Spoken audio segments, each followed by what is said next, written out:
Good morning, viewers at home. You are welcome to today's edition of Newspapers Today. My name is Adebayo. I have with me 5 number of newspapers for review this morning. Let me quickly avail you of those available newspapers before we begin the review proper. First, I have with me the Punch newspaper. I also have the Nation newspaper with me. Daily Trust is also here.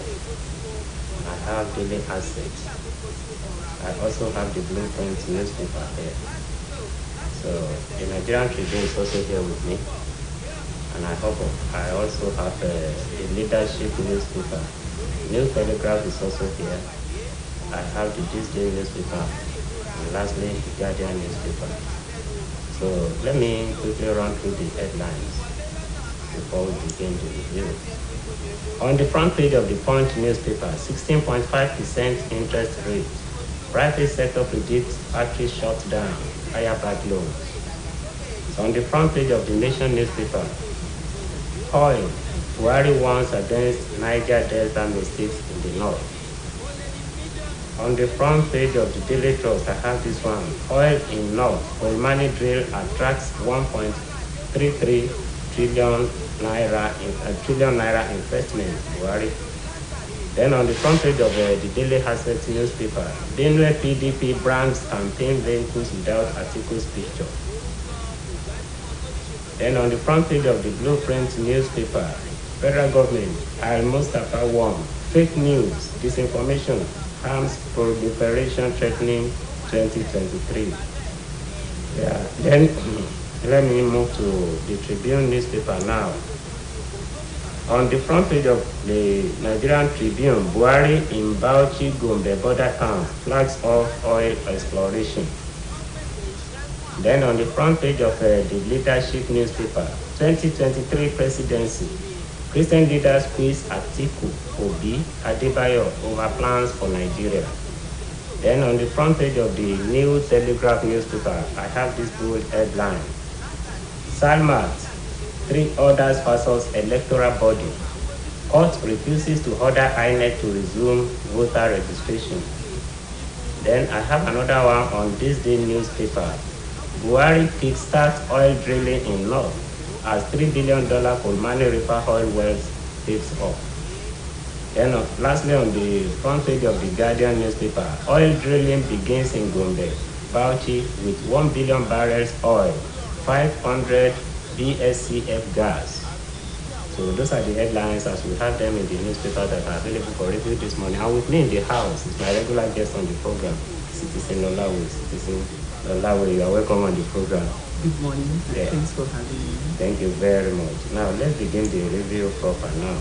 Let's start from the Punch newspaper. 16.5% interest rate. Private sector predicts factories shut down, higher bad loans. It's going to be really hard for Nigerians because higher interest rates means higher prices of goods. Cost of production will go up. With the increase, interest rates will go up. Yeah. Loans already taking. Loans, the cost of loan will rise. It will affect the number of people that will be able to take loans because very few organizations, very few manufacturers will be able to afford the high cost of loan, of taking a loan. And then coupled with the already existing issues in the economy, we had a problem of irregular power supply. We have problems with the availability of petrol and diesel, which are usually what manufacturers depend on as plan B when the power supply is not available, which has been affecting the cost of production. The cost of transportation will go up. Labor, and once all this go up, labor cost will also go up. This will invariably force so many manufacturers to close shop. And then it will drive more people into the labor markets. Nigeria is already the world headquarters of poverty. Yeah. Don't know what next Nigeria will be called when more people are driven below the poverty line.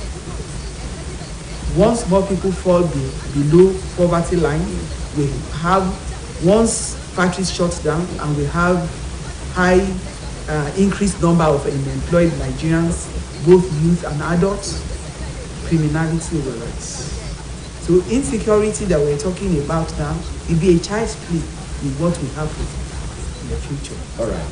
Let's move to the Nation newspaper now. Oil. Worry once against Niger Delta mistakes in the north. Yeah, because in the Niger Delta, where we have issues of oil spillage that had destroyed the livelihoods of Niger Deltans. Those that were farmers can no longer farm because their farmland has been destroyed. Okay. Fishing has become impossible because the oil spill has destroyed the ecosystem.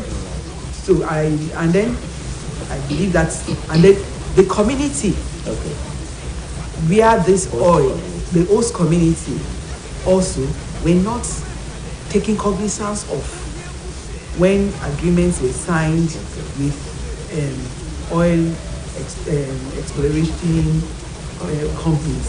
So all this has to be taken into consideration. Above all, I think what we also need to do in Nigeria to benefit from the natural resources that God has blessed us with is to have refineries that will work and create employment for Nigerians and make the byproducts of the crude oil available for Nigerian factories at a reasonable cost. It will save us it will help us preserve our foreign reserve, conserve our foreign reserve. It will create employment for Nigerians. The byproducts will be available. And then if the environment is prevented from being degraded by activities of exploration companies, then we would have learned from the mistakes that Nigeria made in the Niger Delta. Now, let's now move to the Daily Trust newspaper and see the investment, the quantum of investment involved in this oil. Oil in North, coal mining drill attracts 1.33 trillion naira investment. Yeah. The investments will be worthwhile if all those issues earlier emanated and earlier listed are taken care of. Host community, they must ensure that they have the buy-in of the host community. They must employ indigenes of those host community. They must provide amenities that will make life meaningful for them. Then they must ensure that the explorative activities will not result in the destruction of the environment. And then our crude oil must be refined here in Nigeria. Must not be taken out of Nigeria. The cost of taking it out and the cost of bringing it in will make a nonsense of whatever investments is brought in. All right. Now, let's move to the Daily Asset newspaper now. Positives.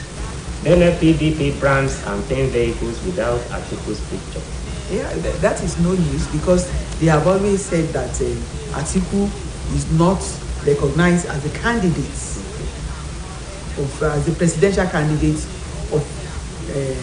is not a presidential candidate that enjoys the support of the Benue people. So I would have been surprised to see Atiku's picture on the branded vehicles in Benue State, except those that are working with Atiku will come up with their own branded vehicles that will bear solely Atiku's picture. Atiku and the picture of Alhaji Atiku and his running mates. All right. Now, let's move to the Blueprint newspaper now. Federal government, Al-Mustafa 1. Fake news, disinformation, arms proliferation threatening 2023. I agree with you. Recently, we saw that some media houses were sanctioned for broadcasting fake news. Fake news is capable of creating disaffection among citizens and capable of generating serious crises that can lead to loss of lives.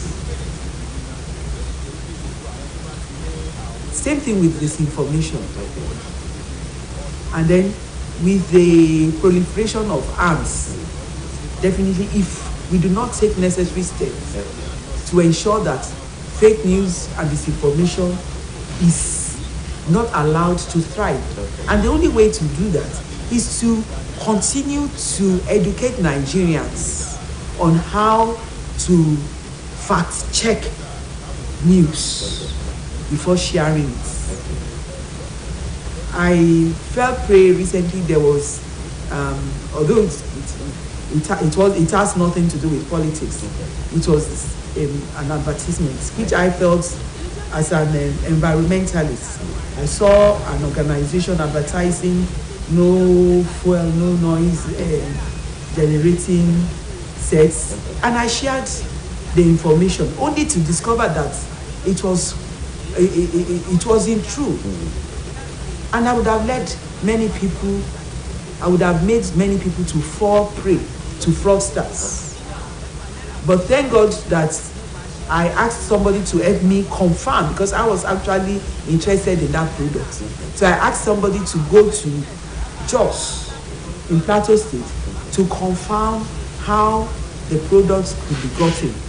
Because that was how I was able to discover that the address used by the manufacturer of, although exists, no such thing is going on there. So I quickly corrected myself. I retracted that information and made those people with whom I have shared that information to know that that information was not true, that it has been. So we must always check the credibility of the information, political information that we are spreading out. Okay. It must come from the right source, from the right person. Any information that is coming from an authorized source is likely to be fake. And because of the electioneering period that we are in, politicians who are desperate to come into office are doing everything to bring down their opponents. So we must be wary of the news we spread. Then this information, we must be sure that the information we are sharing is true. Then government must do everything to ensure that arms that are already in circulation are withdrawn and that new ones do not come into Nigeria. Recently, I read of a person who said they bought some arms, I think from Niger Republic, and there is a proliferation of arms going on in the entire Africa because of the different kinds of wars that has taken place, and then especially from Libya. So our borders must be properly manned. Nigerians manning the borders also must put national interests above their selfish interests. Corruption must not be allowed to thrive. Nigerians, this is the time that Nigerians must become patriotic. Our future is important to us. We must make sure that we do everything to safeguard our future in the interest of the coming generations. All right. Now, let's have I'm now going